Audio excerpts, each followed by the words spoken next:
So if we look at some examples of these linear homogeneous recurrence relations of order K, here would be an example.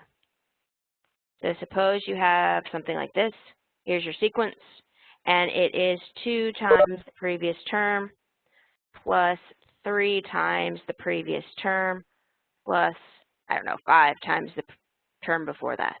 Okay? That would be a linear homogeneous recurrence relation. Okay? Now, what happens if I threw a different formula at you?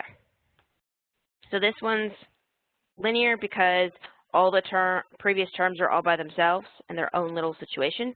They're only being multiplied by a constant or a coefficient out front.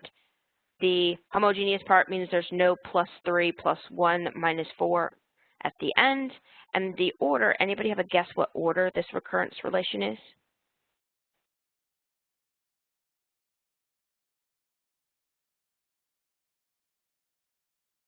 And I'll make notes of what we just said. Anybody have a guess of what order this guy is? There's my and symbol. Yep. And this guy is third order because you used 3 previous terms. That's literally it in terms of the order. The reason I mentioned order, because of all of these guys, order is probably the one to remember, is one of the things you'll see in directions of these type of questions is it'll say something like, look at the second order, blah, blah, blah. Look at the third order, blah, blah, blah. And that would be cluing you in before you even see how the sequence is written out, how many of these previous terms you're going to be dealing with. Okay? Now, here's another example. And you guys see if you can figure out whether this thing is linear, homogeneous, and what order it is, okay? If applicable.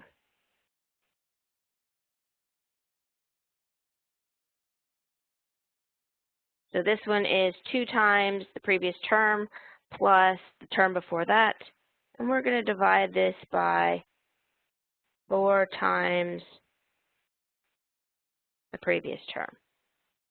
So what do you think about that formula? It is actually a perfectly fine recursive formula, or as this section of your book calls it, recurrence relation. However, what do you guys think? Is it linear, homogeneous? What do you guys think? Is it linear? Let's just start with that one.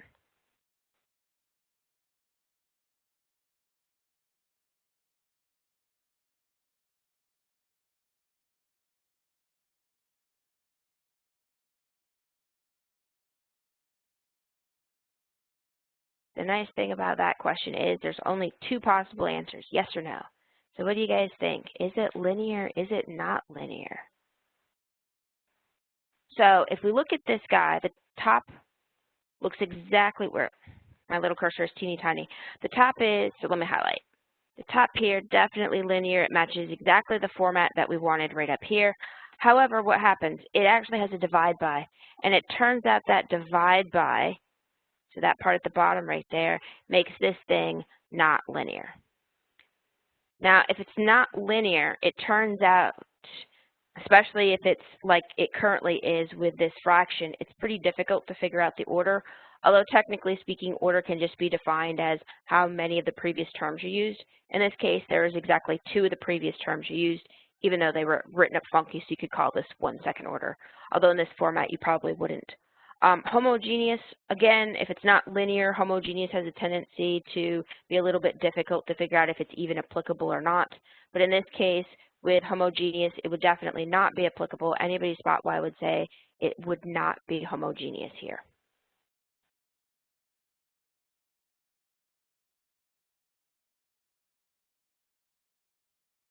And while you guys are thinking about that, why is it not why is it homogeneous, excuse me? Anybody spot why I would say that?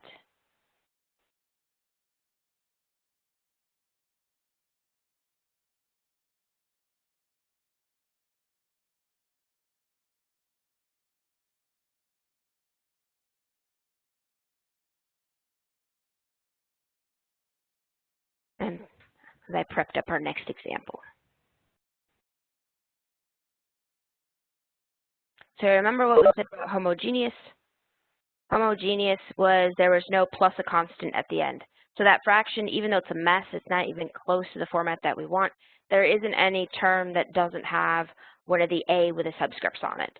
Okay, so technically speaking, although we probably wouldn't actually refer to homogeneous, technically speaking, it would be considered homogeneous. Now, last example, and then we'll get into second order situations. In other words, the ones that we're going to focus on the most today.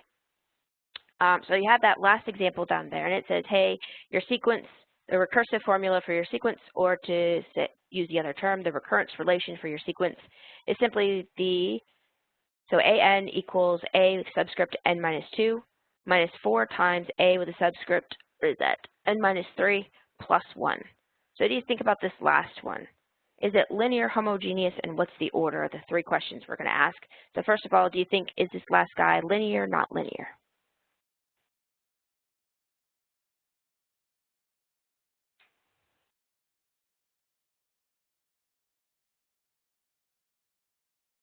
Okay, yeah, so if you look at what linear is, linear simply says you take all of your, you look at all of your previous terms, wherever they're at, and they can't be multiplied with each other, they can't be divided with each other, they can't be raised to powers. They basically have to be their own term, and you're only allowed to have coefficients out front.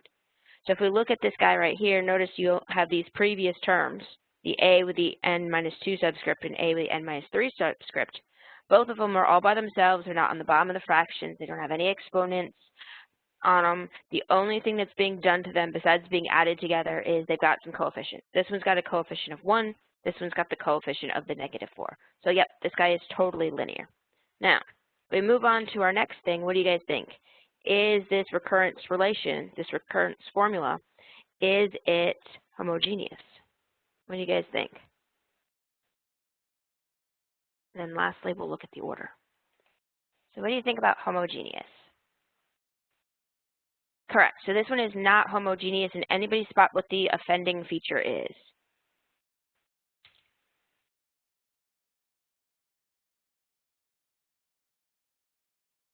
It is totally that +1. So as soon as you have a term that doesn't have one of the previous terms in the sequence in it, it doesn't have an A with some subscript, that tells you it's not homogeneous.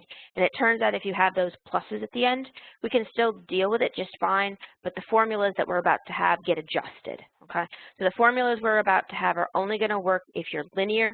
So each of your previous term guys, each of your A with the subscripts have to be separated individual terms, and you're not allowed to have these plus constants at the end. If you have this format without the plus constant, so this format up here in the first example, then these formulas will work, and it doesn't matter what order you are, you can make it work in all cases, okay? And I don't know if you guys saw it or not, but I did have a handout that I prepped for this section that talks about sequences, and it is almost too complicated to read. I realize this, which is why I normally just do it as a reference now. It actually talks about what do you do in all situations, any order you have. We're going to pull that back to second order today. Okay. And then last thing is figuring out the order of this guy. Anybody have a guess on what the order of that sequence is? Hint, the order is always an integer. I realize there's infinitely many integers. Any guesses on what the order is? It turns out it's not second order, even though you really feel like it should be, right? It does turn out to be third order. Anybody have a guess why we would say it's actually third order? And as you guys are thinking about that, I'm going to rewrite this guy. What's missing in here? I'm going to write what is here while you guys think about what's missing. Or I'll wait while you guys type what's missing.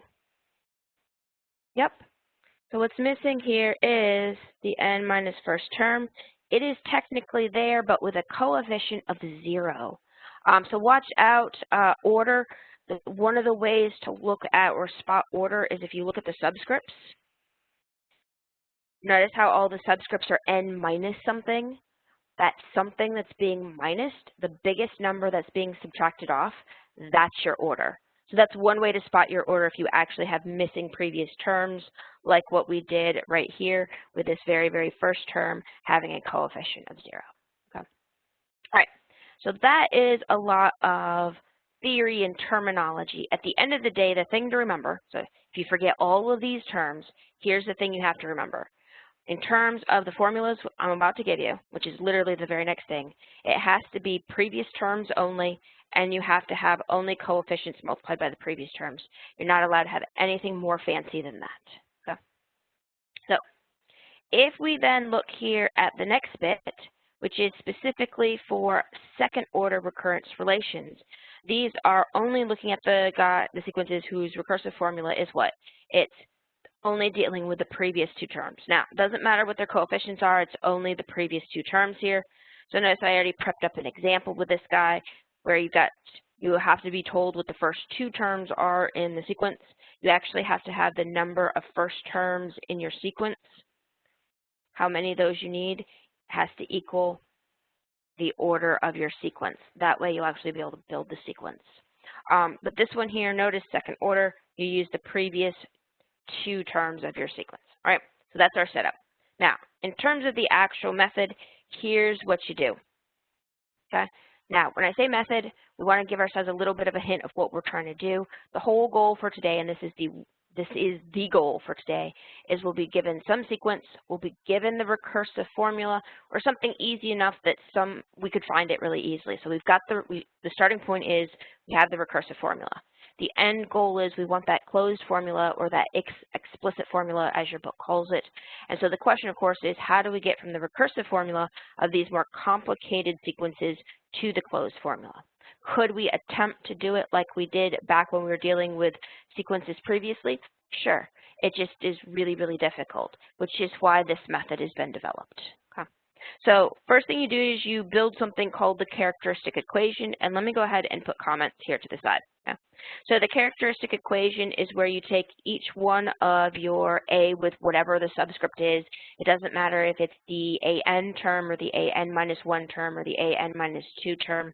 You're going to convert this guy into X, and the exponent on the X is exactly the same thing as whatever that subscript was. Okay. So in terms of this characteristic equation, it is literally converting the recursive formula of your sequence into what? Into a polynomial. And we do that because polynomials, we can do tons and tons of things that we already know about with polynomials and sequences. Also, you get to this point and you're like, you get stuck. Okay. Now, second order recurrence relations have exactly three sequence terms. Okay. So let me put them over here to the side. You've got the AN term, you've got the AN-1 term, and the AN-2 term. So when you go about doing this, that first one is going to turn into X to the N. The second one will always turn into X to the N-1, and the third one will turn into X to the N-2. Okay. So notice that would be the conversion. If you have somebody that's order 3, order 5, order 10, order that's not 2, you'll also have this same thing works, and you can build the characteristic equation for that guy. The polynomial just won't be, polynomial will just be bigger. Okay. Now, once you have your characteristic equation, and we'll go over an example to see this, what we're going to do next is the actual characteristic equation is you have to simplify something. But after we get the actual characteristic equation, which is the polynomial that we built simplified, we'll then go and find the roots of the characteristic equation, and it turns out you're always going to have the same number of roots as order. Okay, so number of roots equals the order of your sequence, which means if we're dealing with a second order recursive relation or a second order formula for our sequence, we're going to have exactly 2 roots. In other words, our characteristic equation will actually be a quadratic equation. And we'll see what that is as soon as we jump into our first example. Okay. Then we're going to use our roots to build the formula, build that closed formula, okay, or that explicit formula. Now, the formula specifically for second order sequences have 2 cases because you're going to have exactly 2 roots. So let me put this here. So we'll have 2 roots. Now, there are 2 cases for these 2 roots of your polynomial. Case 1 is they're different. Okay. So distinct roots here, this says that you have 1 root and your second root is different. Okay. So that's something that happens all the time, and I think our very first example is a situation like this. then in that case, the formula for the closed form or the explicit form of your sequence is going to be some coefficient that we'll have to figure out times one of the roots raised to the nth power, and n here matches your subscript, so the n will stay n. N, remember, is like our variable if this was a function. Then we'll have plus some other constant, and then you'll multiply that by our second root raised to the n power. Now, I put parentheses around these roots because if these roots are negative, you have to have the parentheses. If they're positive roots, you don't need the parentheses. Okay? Now, the second possibility, or the second case, is what happens if you have a repeated root. And remember, a repeated root is simply if your two roots, root 1 and root 2, are the exact same value. This is like if you had x plus 1 quantity squared. Technically, there's two roots, but it's the same number. Okay? So with a repeated root, it turns out the format is exactly the same, except, so you still have some constant times your root raised to the n plus some constant times your root raised to the n. But notice here on the second term, because that second root is really identically the same as the first root, we're going to multiply by an extra factor of n here, and that forces these two terms not to be able to combine into one smaller term. So the key here is in the actual formula, you have to have the same number of terms that can't be simplified as your order or as the number of roots that you get. So this n forces these terms not to be able to combine together. Okay? It's actually, if you want the technical term, and we don't need this for our class, the technical term here is that n forces this second term to be linearly independent of the first term. You don't need to worry about those terms, that naming convention, but if you've ever had linear algebra or differential equations, this is the exact same thing that you do in those classes in a different context. All right, so those are going to be the formulas. That was a lot of theory, so let's see how these formulas actually apply to a specific sequence. Okay, so here's some examples, and this is actually the first example, and we'll go ahead and make it so we can see more of this thing. Okay, so the first example that I've got for us is this sequence right here. We start off with 1, then we have -1. It starts in terms of the index at n equals 0, and the recursive formula or the recurrence relation is the nth term of the sequence is 5 times the previous term minus 6 times the term before. Now, depending on how comfortable you are with sequences at this point in your life, you may be good to go, or maybe you want to go ahead and actually write out the first several terms of the sequence just so you're still feeling comfortable with the sequence. So let's go ahead and to decide here, write out the first couple of terms of the sequence. Just so we get the flavor of what this sequence would look like. So the first two terms were given, so you don't have to worry about what those guys are. We'll just copy it down. But the next term right here would be when n equals 2.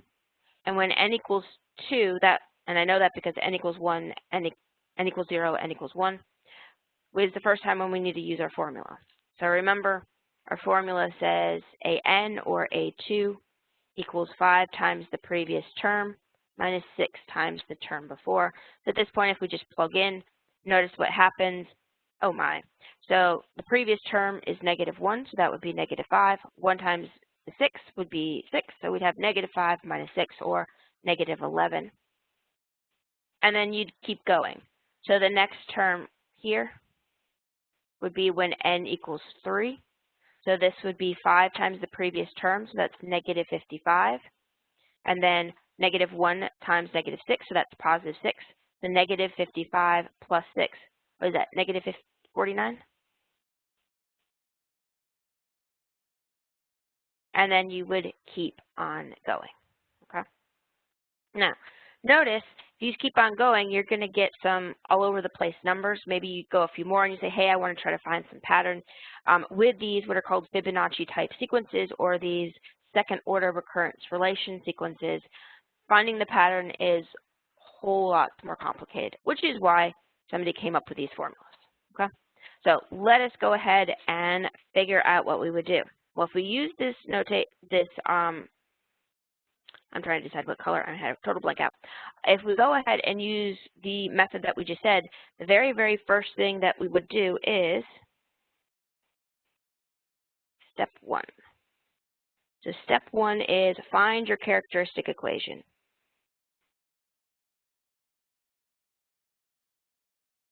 Now remember the deal with the characteristic equation it is you replace all of your a with whatever subscript they are with an x raised to the same exponent. In other words, converting your thing into a polynomial.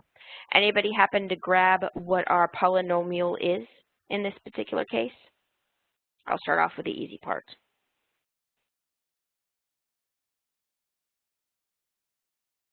Anybody happen to grab what's on the other side of that equals? In other words, what should I write next? Almost. So here are the things we're going to keep. We're definitely going to keep the 5. We're definitely going to keep the -6. But the things we want to convert is we want to convert the things that are currently in the sequence terms. So we want to go ahead and convert the a. So anything that has an a, we're going to convert it. So let me go ahead and put the work over here to the side. So we've got an, we've got an minus 1, and we've got an minus 2. So all of those guys are going to be converted. So the an, I'll do that one, and I'll let you guys do the next two.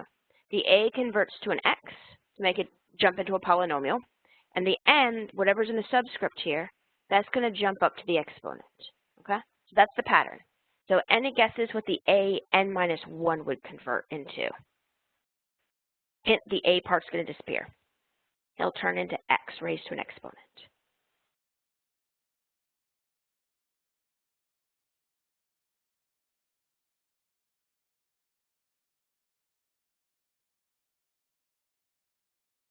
Don't overthink it. The a with the subscript x minus 1 turns into who? X. Yep, there is an x. Both of these guys will turn into x something. And what should be the exponent on these x's? We will simplify it in a little bit, but for right now, the direct conversion is an n minus 1, and the last one would be the n minus 2. Okay?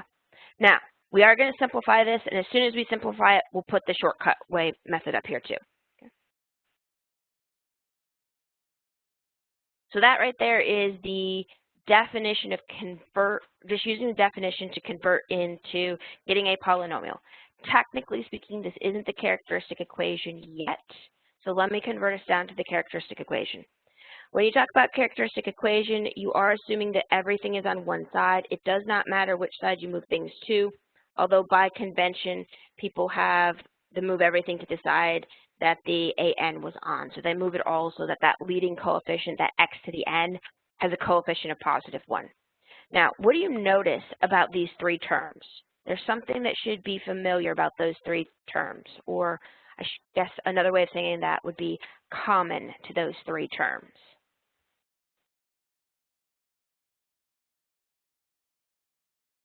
Notice anything about those three terms. If this was an algebra class, which we most definitely are not, even though we use a lot of algebra in this course, what would be something that in an algebra class you should fixate on about that equation right now?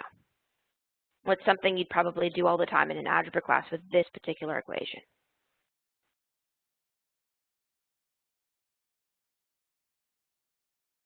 Don't overthink it. I'm assuming all of you have had an algebra class, even if it was back in high school. Or maybe if it was only back in high school. Or you've done algebra between now and then too, and whatnot. But there's something that if you were in algebra and you were only talking about algebra, you'd be doing all the time. Yep, the an, that would be the leading term, and that would be really important. Not the thing I was trying to get you to say, but definitely important too. What's something that people do with algebra and polynomials all the time? It's the thing that college level math always assumes that you can do in your sleep, regardless of whether that's true or not. The buzzword starts with an F. There you go. Yep. So one of the things that everybody does with algebra is factoring. So if you look at those three terms, do you notice anything that could factor? And there's several different ways that you can factor, but the most low-level or basic way of factoring is checking to see if there's a common term or a common factor to each term. Do we have that here? Do we have a common factor in a common thing in each term? or a common factor in each term? Yeah, an x to a specific power. Anybody spot what that power is? And while you guys are grabbing the exact power, I'll go ahead and start setting this up so we can factor.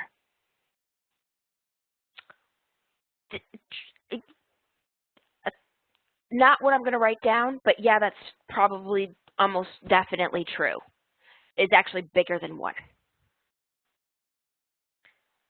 So right here, we've got exponents of n. We've got an exponent on the middle x of n minus 1. And we've got an exponent on this quote-unquote smallest x of an n minus 2. Now, we don't know what n is, but we're definitely assuming that n is at least 2. Okay? That way that these are all at least 0 or bigger for their exponents. So if we look at this, well, the second term here doesn't actually have x to the n x's. It's got 1 less. And the one down here doesn't actually have x to the n minus 1 x's. It's got 1 fewer x than that still. But if you look for the most x's that are common to all 3 of these terms, how many of them would there be? In other words, what's the exponent I should put out here? It will be n, but it will be an adjusted n. Anybody have a guess on what that exponent should be right here if we try to factor out the largest or the most possible x's? The key there is the most possible x's. We can do less than the most possible x's, no worries. Guesses here. Actually, let me throw it to a sub-example. So suppose you have this guy to the side. So this is like x to the 5th plus 2x to the 4th plus 3x cubed equals 1. So notice that guy is similar to what we're doing, except there's no n. It's typically easier to spot it if there's no n. So if we wanted to factor the most x's out of this expression over here, this guy that's not the same as the one that we're currently working on, but similar, what's the most x's that we could factor out of each one of those 3 terms? It wouldn't just be x. Would it be x squared, x cubed, x to the 4th, x to the 5th? What do you guys think? What's the most number of x's that's common to all 3 terms?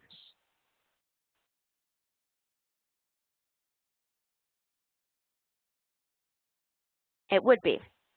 So this would be x to the 3rd. Now, how did you grab the x to the 3rd? Because you looked at all 3 of the x's, and the 3rd power was the exponent that was what? Relation between the 3 exponents we actually had. It was the blank one.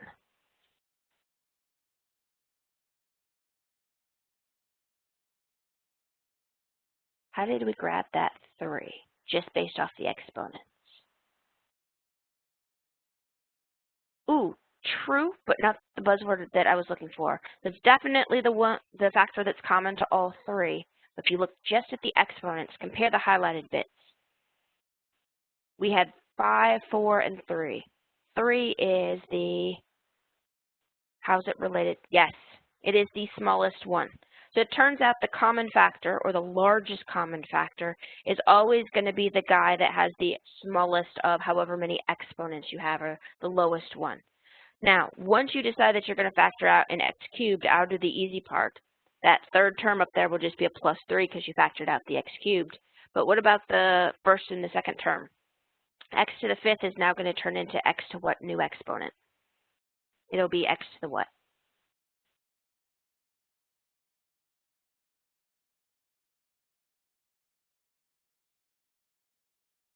What should go here if we factor? What we're doing here is we're building ourselves a pattern so we can do it for the n's in general. Yep, so this one here would be x squared. Now, how did we determine the 2?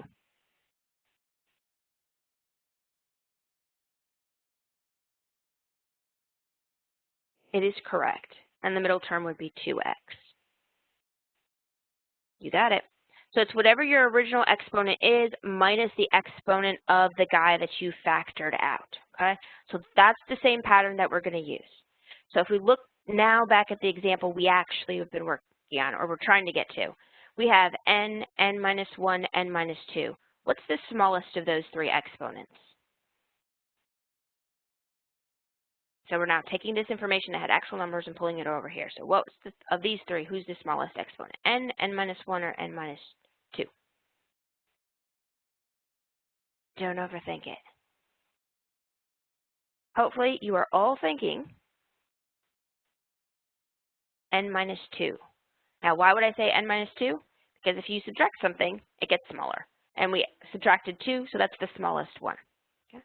Now if we subtracted N minus 2, or the new exponent here is N minus 2, the third term, which was 6 times x to the N minus 2, well that's just going to be 6. This one here, which was 5 times x to the N minus 1, notice N minus 1 is 1 bigger than N minus 2, so that guy would just be left with an x. And this first one right here was originally x to the n. We factor out an x minus 2. Notice that's 2 less than n.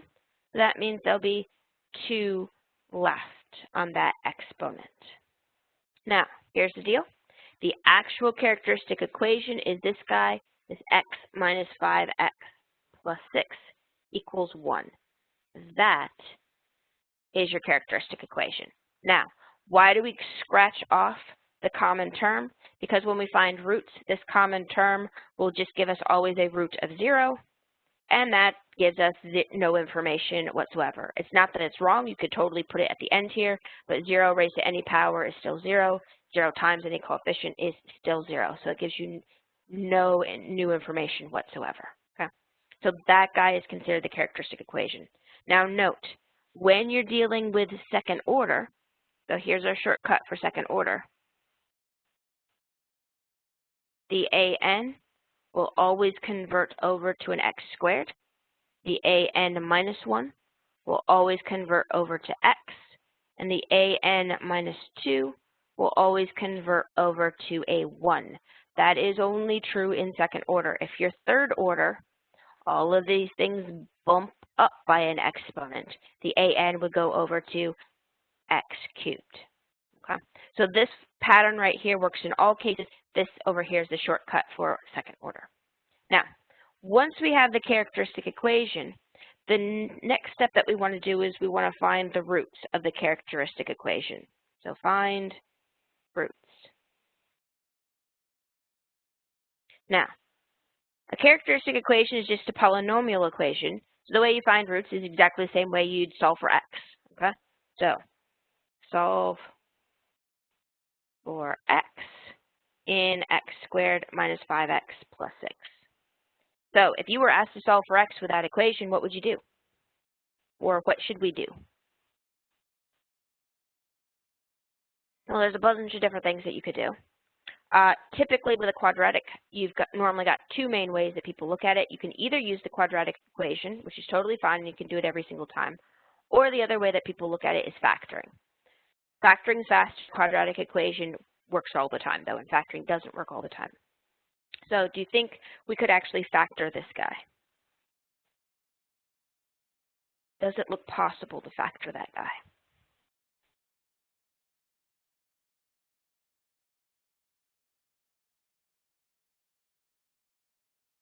What do you think? It's a yes/no question. Could we factor it? What do you guys think? Yep, it does turn out that this one can be factored. Now, I set it up in terms of its classic way we set up factoring. Anybody have a guess on what we should put in those two blanks? First thing you want to check is, are they going to be plus or minus? Both of them in this case are going to be minus. The -5 tells you minus, and the 6 tells you they're both minus. And yes, you should have a -2 and a -3, which tells you that your two roots are going to be what? Solve for x. What do we get here? You just flip the signs? Yep, perfect.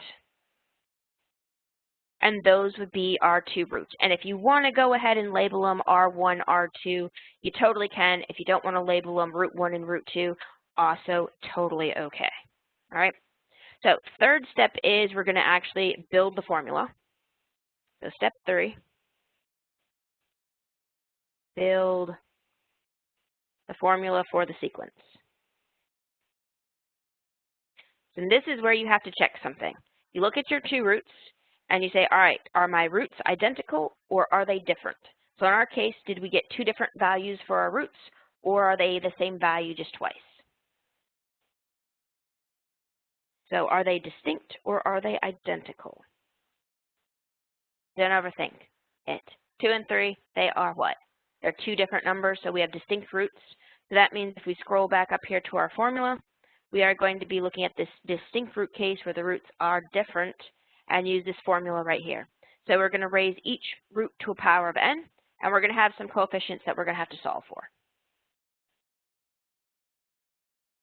So we've got our two roots, and we'll go ahead and say coefficient that we don't know yet times 2 to the n plus coefficient that we don't know yet times 3 to the n. Okay? Now, here's the fun part. When you actually do this for real, once you've done this a few times, getting to the characteristic equation, you could probably jump there in like 1 or 2 steps really quick once you know what you're doing. Solving for x, as long as you're comfortable with algebra, this one typically goes really fast. And as long as you remember what how the formula is for building the sequence, this one's typically pretty fast too. Where all the work comes into play, that you can't actually skip steps very much, is this last step, this step 4, which is where we solve for our coefficients u and v. Okay. Now, when we solve for u and v, there's a couple of bits of information we have to know. And one of the things that we have to know is we have to know what our initial two terms of the sequence were. Let's go back and grab those initial two terms. I don't remember what they were, so we're just going to scroll back up. They were 1 and -1. Okay. So what we're going to do is we're actually going to use this formula, which is the closed formula for our sequence with missing 2 blanks, and fill in those 2 blanks. So 2 unknowns, and now we have 2 known pieces of information, so we're going to actually build 2 equations. So if we look at this first one, this first term is when n equals 0. Okay? So if n equals 0, we plug this into our equation, and we're supposed to have on this side a0, but a0 is 1. And on the other side of the equation, if we plug in n, actually let me just write a0. On the other side, we'll have 0 times 2 to the 0 plus v times 3 to the 0. Now let's go ahead and make that into what it really is. So a0 was 1, and both 2 to the 0 and 3 to the 0 are also 1. So this formula simplifies to the fact that if you add the 2 coefficients together, you should get 1. Now, personal preference, whether you keep this like this or maybe you solve for either u or v in terms of the other one. Both ways, perfectly fine. But right now, that's not enough information to solve for u or v yet. So this is where we look then at n equals 1 and use our other piece of information. So do the same thing, except I'm going to do it all in 1 step instead of 2 steps. N equals 1, so we get a1 on the left-hand side. a1, though, is supposed to be negative. I'll go ahead and put everything in here. It's supposed to be -1. Then we'll have u times 2 to the first power plus v times 3 to the first power. Notice I'm just plugging in for n. And if we write this in the normal way you write them, this would be 2u plus 3v. Okay? So these guys here are 2 equations and 2 unknowns. At this point, we're just going to use algebra to go ahead and solve for u and v, and you can do it like 3 different ways, and it doesn't matter which way you do it. I don't care as long as you get to the right answer and you're doing correct math. Okay? So one of the ways that people will deal with this is they would take the first equation, solve for either u or v, and then plug it in. So that's called the substitution method. That would have been something in like an algebra 1, algebra 2. I can't remember which one you solve it in. Okay? The other way is you multiply one of the 2 equations by some constant, and then either add or subtract the formulas. And the last way is doing a linear algebra technique. Okay. So let me show you, since this one here is relatively straightforward, let me go ahead and do the one where we multiply one of the equations by some strategic number. I'm going to go ahead and multiply that top equation by 2. So if we multiply the top equation by 2, actually let's multiply it by -2. Pretend that was a -2 in there. So this would be -2 equals -2u minus 2v. Anybody have a guess why I would multiply it by -2? Anybody vaguely start remembering this technique? Hopefully you've all had it at least once in your life. What's the advantage here of multiplying by -2? Well, there's no advantage on the constant term. You add them together and you'll get -3. The advantage is over there when you're looking at your u's and your v's.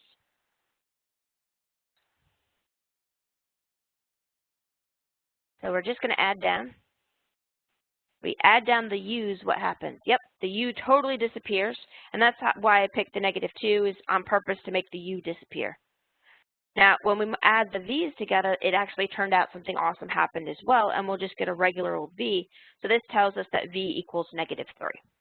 Now, once you have that v equals -3, we can go back to, and it doesn't matter which of these two equations you go back to, you just pick your favorite one.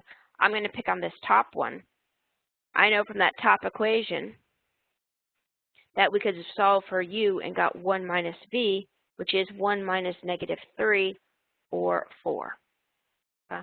So the whole goal of this step 4 is to get to what u and v equals, which means you then get that your sequence equals, well, find your u and your v and plug them back in. So here our u was 4, so we'll have 4 times 2 to the n. Our v was -3, so we'll subtract 3 times 3 to the n, and that is good for n equals 0 or bigger. And note for this particular one, if you wanted to, you totally could have rewritten that guy as 2 to the n plus 2 minus 3 to the n plus 1. Just by combining the 4 and the 3, that's what the coefficients in. Now, that being said, do you have to do that? Absolutely not. That's just something you could do. Okay.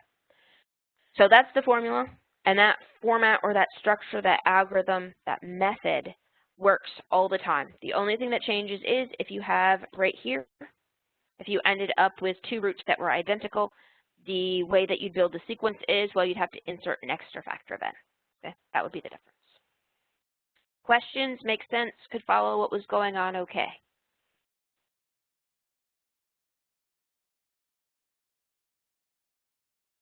All right, so the plan for the rest of the day is just do a bunch of different examples to show you some of the quirks that can come up.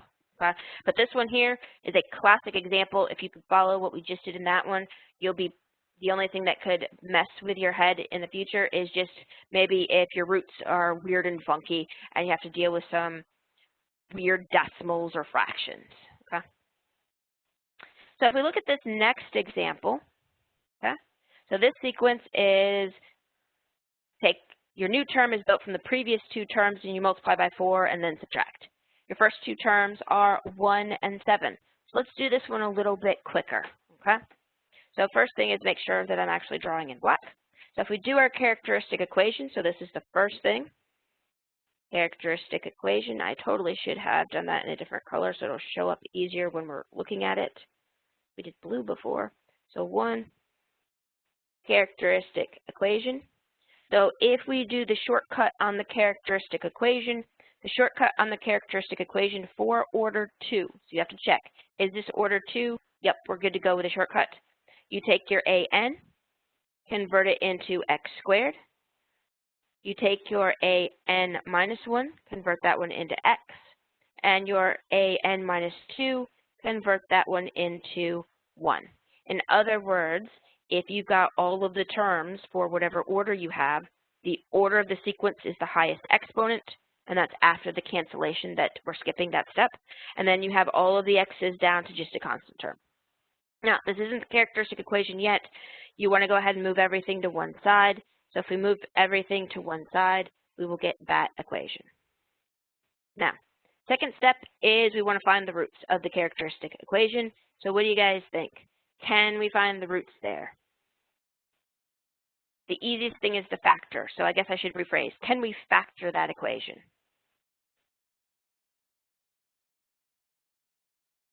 Could we actually insert stuff in those blanks, in other words? If so, you guys got to guess on what those things in the blanks should be, those numbers in the blanks. And if it doesn't factor, that's fine. We'll use the quadratic equation. But if it factors, that's definitely the fastest way. So what do you guys think? Can it factor? And if so, what should I write into those blanks?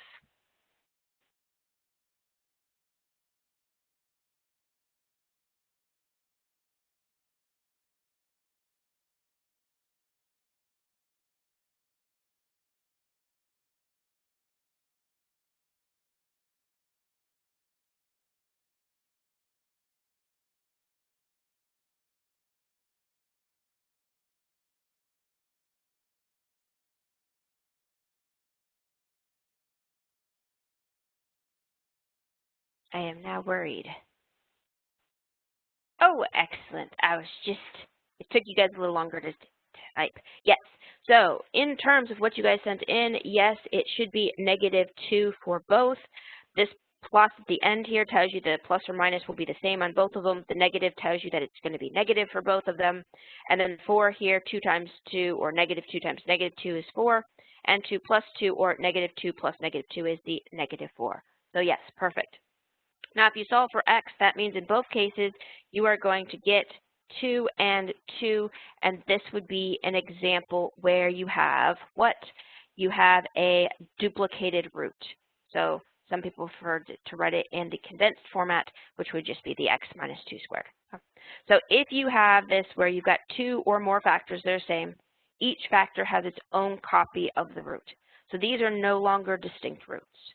Now, here's the fun part. One of the ways to go ahead and build this formula is you always say, all right, for each root, I'm going to raise that root to a power and multiply by a constant. So we'd have u times 2 to the n plus v times 2 to the n, and if you had more roots, you'd keep going. Okay? So if this was order 3, you'd do the same thing, except you'd have 3 factors, you'd have 3 roots, and you'd have 3 terms down here. Now, as soon as you get the duplicated root, what happens? These two terms, if you actually started looking at the algebra, would add together. You can't have that happen, so this is the trick or the fix. You multiply by that extra copy of n right there. Or you scroll back up or wherever your page is or notes, and you look and you say, oh, yep, this is the case where the roots are the same, so I have to have that extra factor of n. Watch out, that's the thing that people forget. Okay. Now, once we have our formula built, the last thing that we're going to do is we're going to solve for the u and the v. Okay. By far, notice when we did it this time, it took a lot shorter time to go about all these things. To be fair, you're doing it the first couple of times. You're probably going to want to make sure each of these steps are correct. Maybe you look up something. It might take a little bit longer. Once you know what you're doing, by far the majority of the time is down here spent solving for the unknown coefficients, in our case, the u and the v. Make sure we're back on black. All right. So in our case, if we want to solve for u and v, the things that we're going to need are given initial terms. So when n equals 0, we have 1. And when n equals 1, we have 7. Okay? And I'm just going to go ahead and copy those down. That way I can scroll up here. If you're doing this on your own, maybe you don't copy it down. Maybe you just look up at the top of the page type thing. All right. So when n equals 0, and just like with the induction stuff, I like to go ahead and label what n value I'm on. That way I don't forget it. We'll go up and we'll look at what happens here. So in this top one, replace all the n's with zeros. So we'll have a0 equals u times 2 to the 0 plus v times 0 times 2 to the 0. Okay. Now we know a to the 0 is 1, so we'll have 1 equals, well, this first term is 2 to the 0, but 2 to the 0 is 1. So this is u. And what about that second term? If you go ahead and simplify that last term that has a really horribly written v in it, what does this second term simplify to? Anybody got that? Don't overthink it.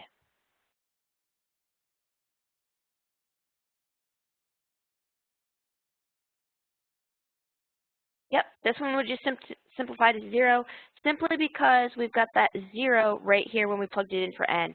That's one of the awesome things about the repeated roots is it is super easy to solve for u and v. Notice we've already found out what v was. No, excuse me, not v. We already found out what u was. So then we do the same thing as before, n equals 1 now. So we'll have a1 equals u times 2 to the first power plus v times 1 times 2 to the first power. Notice here, no awesome simplification, but that's okay. We already know what u is. So when we plug everything in, we know a1 is 7.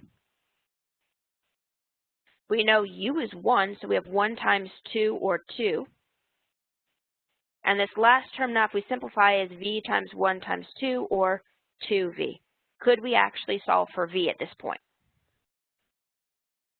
And everybody think to yourself, what? Yes. It's an equation and there's one unknown. This is like the very first thing you do in an algebra class, other than probably talk about what a variable is. Okay. So what happens? You move everything to one side, you divide by 2, So you'll get 5 equals 2v, or v equals 5 over 2. And it is standard to go ahead and leave all of your numbers in the sequence formulas in fractions, or if you get square roots, in the square roots. So if we put this all together, our answer would be u is 1, so this is 2 to the n, plus v is 5 over 2 times n times 2 to the n. And if you want to be fancy, you can totally combine this 2 on the bottom with the 2 up there. And that would be 2 to the n plus 5n times 2 to the n minus 1. And some people like to be fancy in a different way. This is where they factor out the 2 to the n and have, what is this, 1 plus 5 over 2n. Okay. All of those are standard ways to see it, but as soon as you get to that one that's starred right there, you're good to go. Okay? So that one we went through a whole lot quicker. Comfortable with what we did? Questions so far? Notice the procedure was identical to before. What was the only thing really that changed? The only thing really that changed was the fact that, well, you had a different characteristic equation, so you had different roots. We ended up with a different formula right here. Specifically, this is an example when you had 2 roots that were identically the same, or repeated roots. But let us now look at a next example. And this next example is, again, a second order, a recurrence relation. But notice here, one of the pieces is missing. Okay? So this one here could be rewritten as, if you prefer, an equals 0 times an minus 1 minus 4an minus 2. But we still knew it was second order because of that n minus 2 in the subscript. So the smallest subscript was n minus 2. Again, it's a sequence, so we are given the first 2 terms, -1 and +5, and then everybody else is just going to be what? It's going to be -4 multiplied by whatever the term is 2 terms back. So this is a funky looking sequence. Now, if we wanted to figure out a closed formula for this guy, actually let's write out the first couple terms for this sequence. So this one would be -1, then 5. So this is when n equals 0. N equals 1. The next one will be when n equals 2. So this one here is the first time we use this guy. So this is going to be -4 times the term 2 back. So -4 times -1. Now the next term down is going to be -4 times 2 terms back. So -4 times, well, 20. -4 times 5, excuse me, which would be -20. Now the next term is going to be -4 times 2 terms back.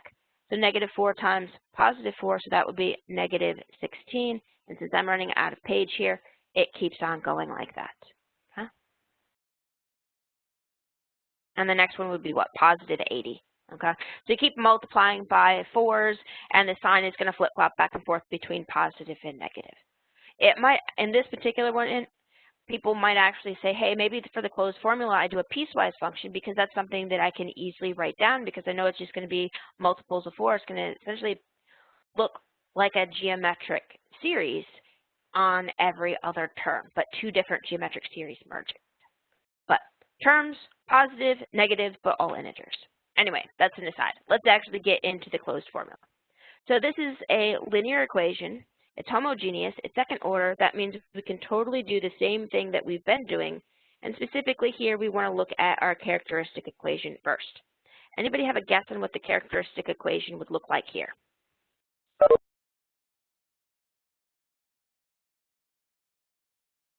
Well, remember second order, so we can do our shortcut.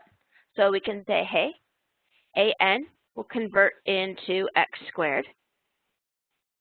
An minus 1 will convert into x. And an minus 2 will convert into 1, which is just a crazy long way of writing the following. X squared plus 4 equals 0.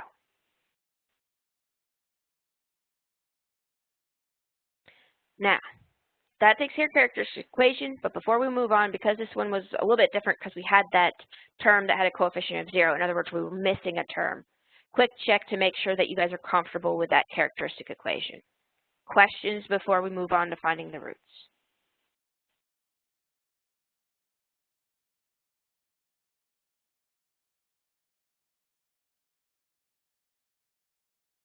All right, I'm not seeing any questions, so let's find the roots. Turns out there's two ways to find the roots. You can either solve directly for x, or you can use the quadratic equation. Which would you guys like to do right now? Quadratic equation or just solving directly for x?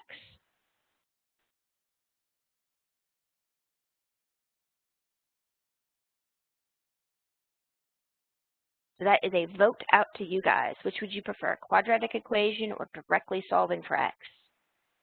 So quadratic or solve? All right, I got 1, 2. It looks like most of the votes are solved directly for x. That is okay. I try to avoid the quadratic equation too. I just want to make sure that you guys remember it before you go into homework for this section, because there's a couple of them that you'll probably have to use it for. All right, so if we go ahead and directly solve for x, we'll have x squared plus 4 equals 1. Well, notice if there's no x term, you can always just move everything that's not the x squared back to the other side. So in this case, there was actually no reason to solve it and make it equal 0. We could have actually left it in the original form as the easiest. Now, if we want regular old x, which should we do to get regular old x? So we currently have x squared. What should we do to get down to regular old x? We should take the fill in the blank.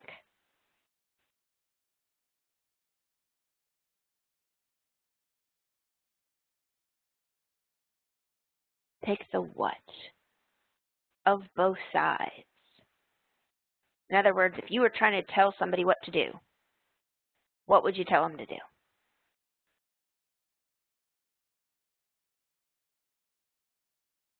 You got it. Take the square root of both sides. So if we take the square root of both sides, we are looking at a plus or minus, because when you take the square root, you always have to check, well, did I want the negative version of the root or the positive version of the root?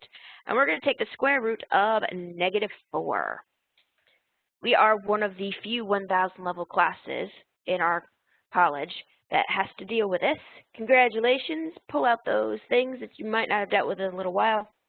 And what would I be referring to here? Any guesses? In other words, if we need to simplify this, what is this simplified? What are we going to be dealing with that's different from what we've done previously?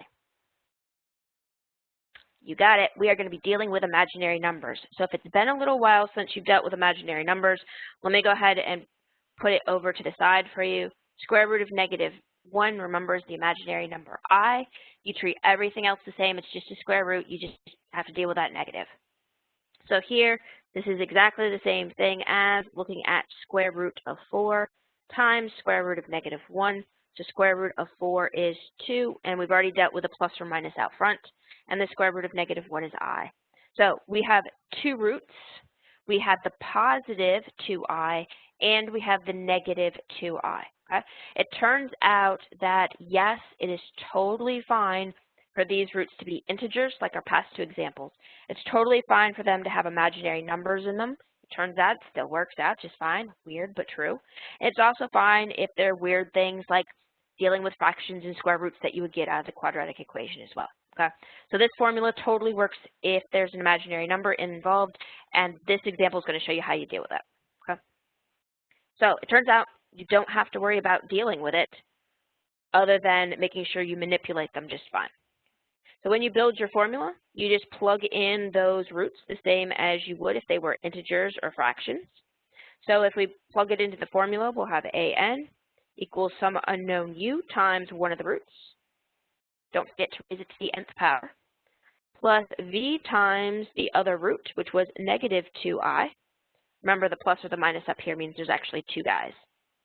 That's the -2i and the positive 2i. We don't want that little guy. Go away, little comma.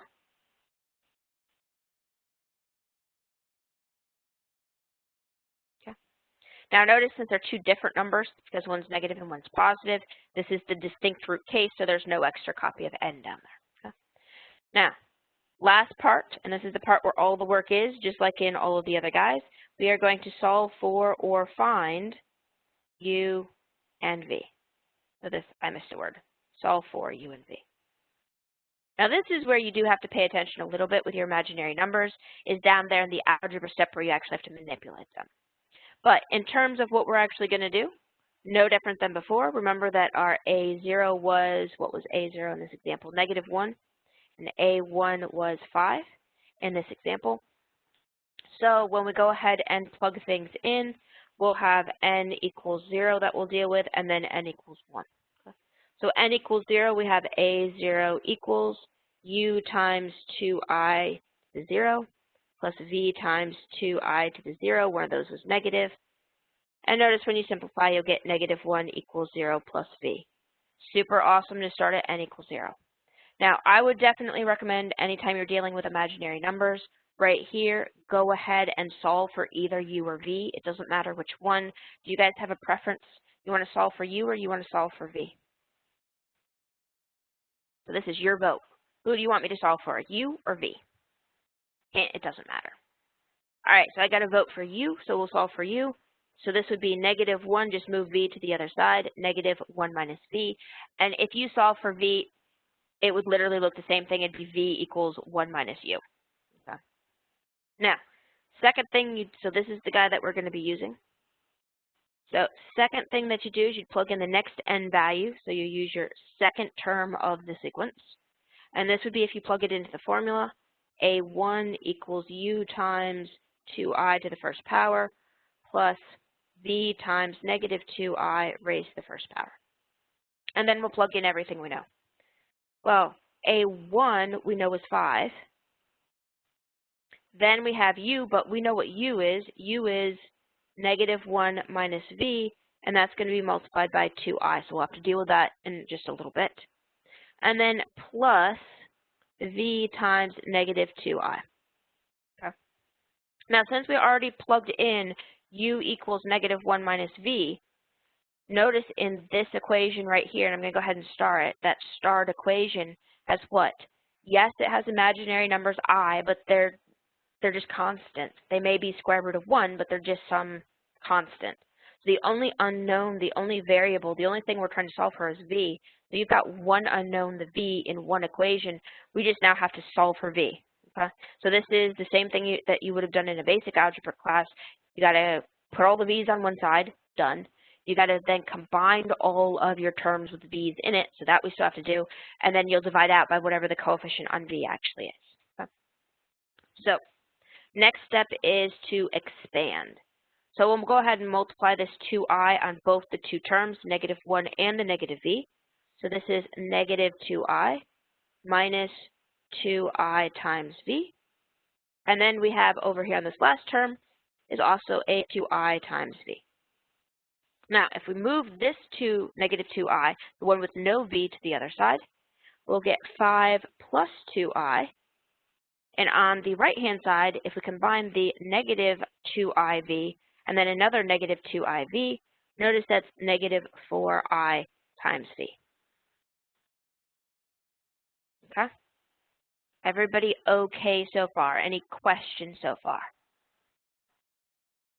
Notice at this point in time, this is normal old algebra manipulation. The only difference is you had to deal with the I, and when you added the 2I to the other side, they don't combine.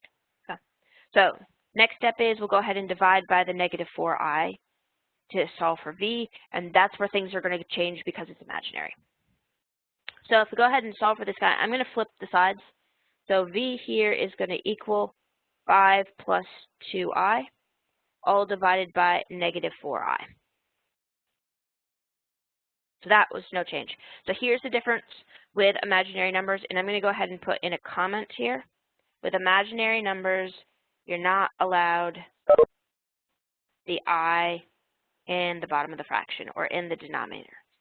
That is likely why high school teachers have a tendency to ask you to rationalize the bottom or denominators of fractions all the time. Not because there's anything an issue really with square roots on the bottom of the fraction, but because you're not allowed to have imaginary numbers on the bottom of the fraction is my guess. Okay?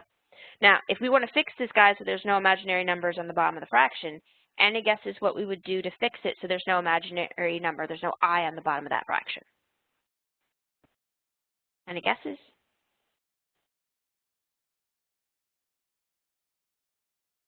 it actually all comes back to a property of I. So I'm attempting to get back where we wrote down what I was up here at the top. So we had I up here at the top. Just boxed it there for us. So what do we know? One of the fun things about I is when you take it to exponents. You can do I squared, I cubed, I to the fourth, etc. But if you square I, so I squared, what would it have to equal? This is the trick.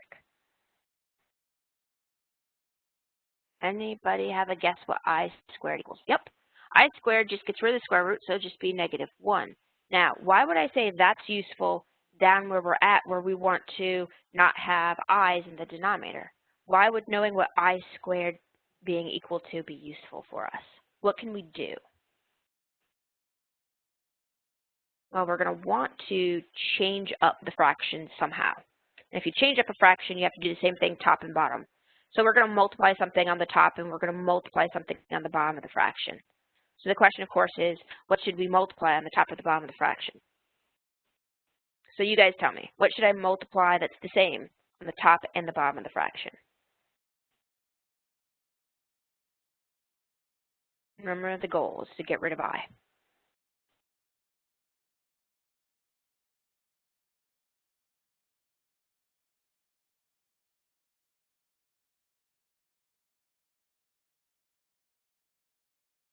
Don't overthink it. You guys have all the pieces and parts in front of you.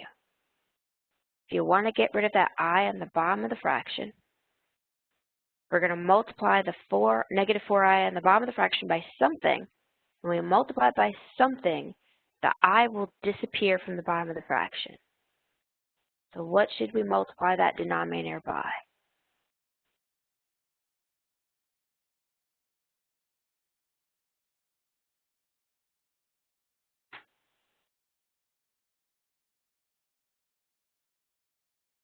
Yep. So we should multiply this denominator by I. And let me write that down, and then we'll zoom up.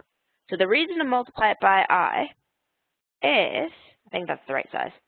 On the bottom of the fraction, we'll get -4i squared, and we'll deal with the top of the fraction here in just a second. But what did we just say? We just said I squared was -1. So this is the same thing as -1 times -4, or we'll get +4 on the bottom. Now remember, with fractions, you have to multiply the same thing top and bottom. That way the fraction doesn't actually change. So when we multiply I on the top of the fraction, we'll distribute it through, and we'll have 5i times 2 times I squared. So that's the same thing as 5i minus 2. Now, you can totally keep this fraction in this form, but most people actually do rewrite it. The standard form for complex numbers, or remember, complex numbers was numbers that could have an I in it, is where you put the real part first. So that's the -2/4 or -1/2. And then you put the imaginary part second. So that's the 5/4 times I. So this is standard form for complex numbers, or for numbers with an I involved.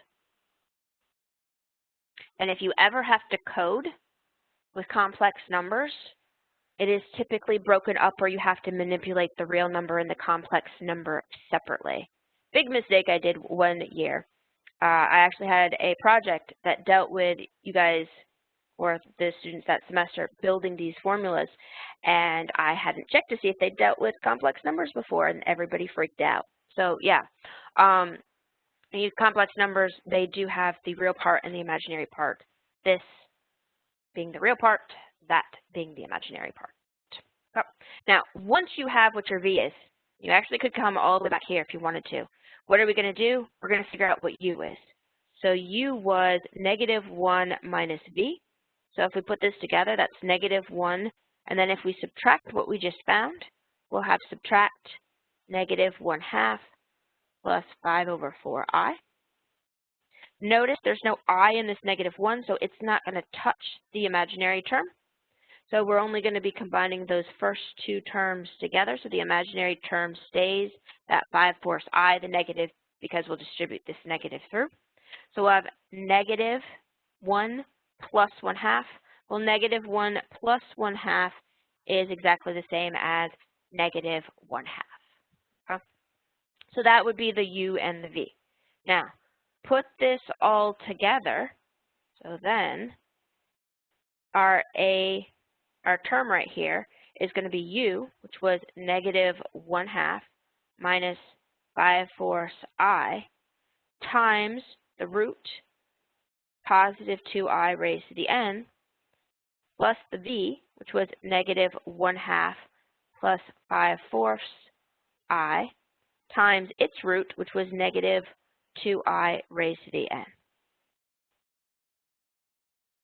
And that actually really does give the sequence terms, the ones that are just integers. And why it does that is the i's are actually going to always cancel out. You guys notice anything that happened with these u and the v's? They look really, really similar. Anybody notice the one difference between them?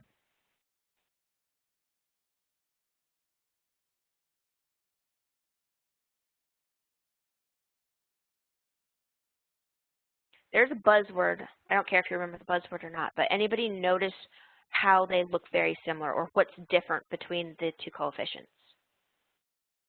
Because this actually, yeah.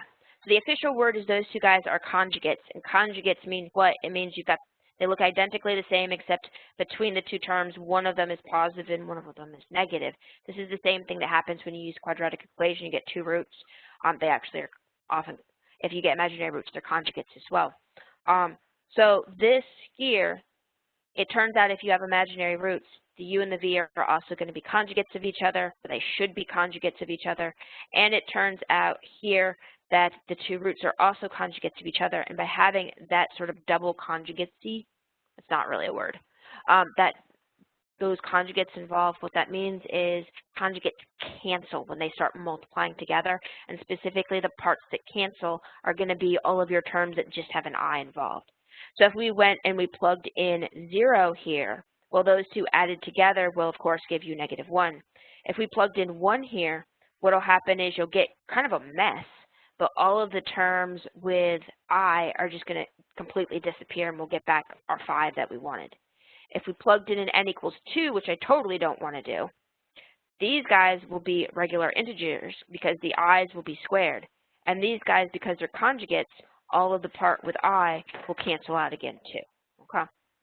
So even though we have actual integers for each of our terms of our sequence, yep, it totally happens that sometimes you will get imaginary numbers in the actual closed formula.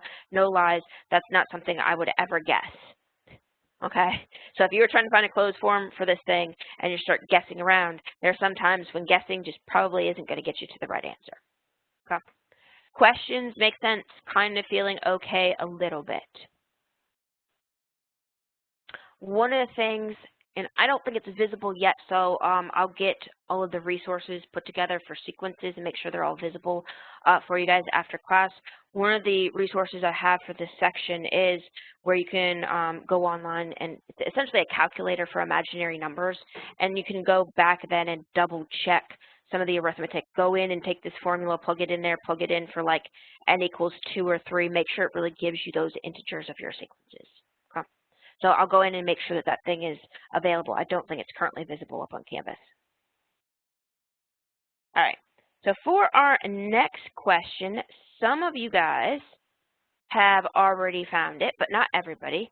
I'm going to let you guys do some of this on your own, okay?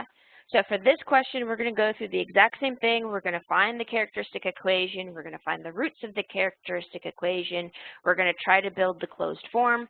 So I'll start writing out the steps like we have been entitling them, but you guys see if you can't find the characteristic equation, and then, since this is second order, the two roots of the characteristic equation, okay? And while you guys are doing that calculation, this is currently visible and up on Poll Everywhere. I'll go ahead and share this with you so you can see that. And while you guys are doing that, I will put in the title steps.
right, it looks like many of you have guesses.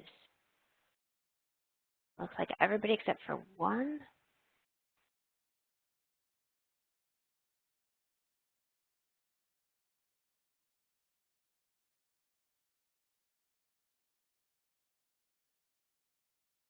Oh, did I set that up to have multiple responses? That makes my count off.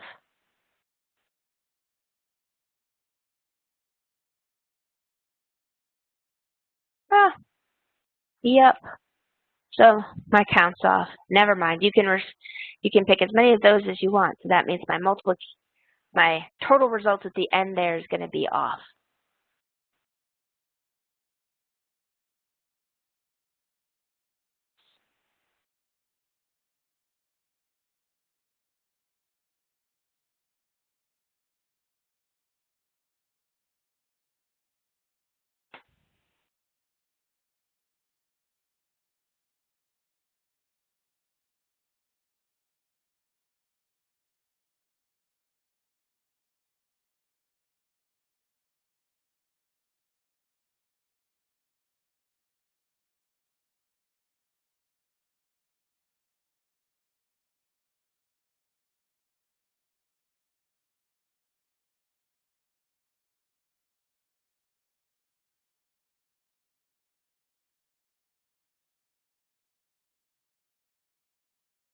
All right, so it looks like the guesses have started to stabilize. So does anybody want a few seconds more, or you guys got your guesses in?